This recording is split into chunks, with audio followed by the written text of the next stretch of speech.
ভারতের সাথে যুদ্ধবিরতি চুক্তি বহাল থাকবে বলে আশা প্রকাশ করেছেন পাকিস্তানের আন্তঃবাহিনী জনসংযোগ পরিদপ্তর আইএসপিআর মহাপরিচালক লেফটেন্যান্ট জেনারেল আহমেদ শরীফ চৌধুরী।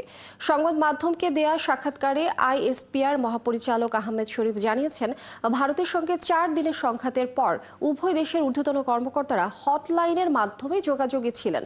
তার মতে এই পদক্ষেপ পরবর্তীতে আরও উত্তেজনা ঠেকাতে অবদান রেখেছে। পাকিস্তানের সামরিক এই মুখপাত্র আরও বলেন, ভারতীয় আক্রমণের ফলে যে মানবিক ও বস্তুগত ক্ষয়ক্ষতি হয়েছে সেই সম্পর্কে তারা স্বচ্ছতা বজায় রেখেছে। ভারতও একই রকম খোলামেলা মনোভাব দেখাবে বলে তিনি আশা প্রকাশ করেছেন। এদিকে পাকিস্তান পারমাণবিক অস্ত্র বহনে সক্ষম শাহীন ক্ষেপণাস্ত্র ব্যবহার করেছে বলে ভারতীয় গণমাধ্যমের প্রতিবেদন প্রত্যাখ্যান করেছে ইসলামাবাদ।